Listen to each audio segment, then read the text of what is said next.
നമസ്കാരം, പ്രവാസി മലയാളിയിലേക്ക് സ്വാഗതം. ടേക്ക് ഓഫിനിടെ വിമാനത്തിൽ പക്ഷിയിടിച്ചതിനെ തുടർന്ന് വിമാനം റദ്ദാക്കി. തിരുവനന്തപുരത്ത് നിന്ന് രാവിലെ 7:30 പുറപ്പെടേണ്ടിയിരുന്ന ഇൻഡിഗോ വിമാനത്തിലാണ് ഇത്തരത്തിൽ പക്ഷി ഇടിച്ചത്. ഇതിനെ തുടർന്ന് റദ്ദാക്കിയത്. ടേക്ക് ഓഫിന് തൊട്ട് മുൻപാണ് വിമാനത്തിൽ പക്ഷി ഇടിച്ചത്. തുടർന്ന് ബാംഗ്ലൂരിലേക്കുള്ള വിമാനം റദ്ദാക്കുകയായിരുന്നു. ഇതിന് പകരം വൈകുന്നേരം വിമാനം പുറപ്പെടുമെന്ന് അധികൃതർ അറിയിച്ചിരുന്നു. തുടർന്ന് വിമാനമൊക്കെ തന്നെ പുറപ്പെടുകയും ചെയ്തിട്ടുണ്ട്. എന്തായാലും വിമാനയാത്രകൾ കുറച്ച് തലവേദനയായി മാറുന്ന കാര്യമാണ് ഇപ്പോൾ സംഭവിച്ചുകൊണ്ടിരിക്കുന്നത്. അത്തരത്തിൽ തലവേദനയായ ഒരു വാർത്തയും പുറത്തു വരുന്നുണ്ട്. അപ്പൊ നമുക്ക് ഇതിനോടൊപ്പം തന്നെ ആ ഒരു വിമാന വാർത്ത കൂടി നോക്കാം. ഒരു ലോങ് ഫ്ലൈറ്റ് കൂടിയാണെങ്കിൽ പിന്നെ പറയേണ്ട കാര്യവുമില്ല. വിമാനത്തിനുള്ളിൽ ഇരുന്ന് മുഷിയും.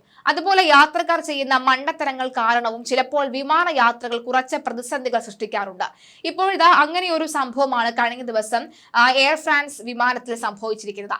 ഒരു യാത്രക്കാരന്റെ ചെറിയ അശ്രദ്ധ മൂലം ഉണ്ടായത് വലിയ തലവേദനയാണ്. പാരീസ് ടു കരീബിയനിലെ ഗ്വാഡുലൂപ്പിലെ പോയിന്റ് എ പീത്രൂവിലേക്ക് പറക്കാനാണ് വിമാനം കുതിച്ചുയർന്നത്. അതായത് പാരീസിൽ നിന്നും ലക്ഷ്യസ്ഥാനം വരെ 8 മണിക്കൂറാണ് യാത്ര.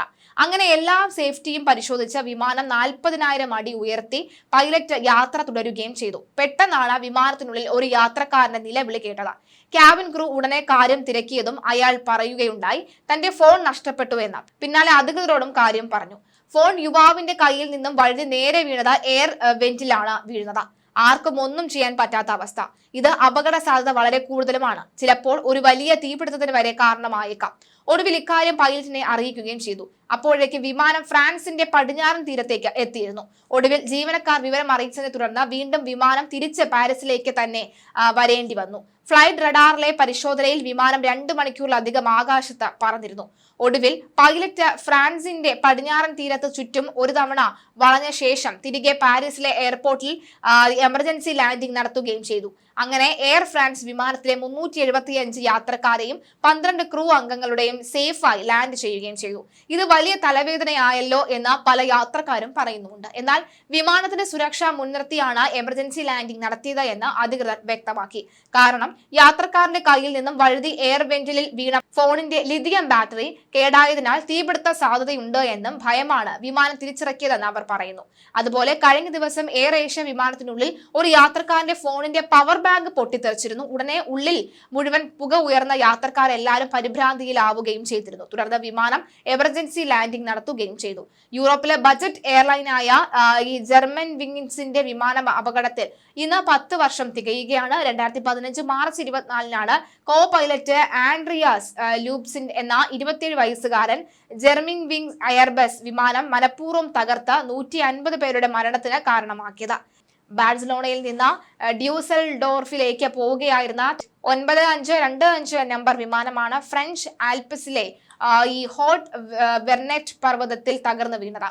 പൈലറ്റ് പാട്രിക് സോഡൻഹെമർ ഈ ടോയ്ലറ്റിൽ പോയപ്പോഴാണ് കോ പൈലറ്റ് ലൂബിറ്റ്സ് കോക്പിറ്റിൽ തരിച്ചായത്. കോക്പിറ്റ് വാതിൽ പൂട്ടി ഇയാൾ വിമാനം മലയിലേക്ക് ഇടിച്ചു കയറ്റുകയായിരുന്നു. 2001 സെപ്റ്റംബർ 11-ലെ ഭീകരാക്രമണത്തിന് ശേഷം കോക്പിറ്റ് വാതിലുകൾ സുരക്ഷിതമാക്കാൻ എയർലൈൻ കമ്പനികൾ തീരുമാനിച്ചിരുന്നു.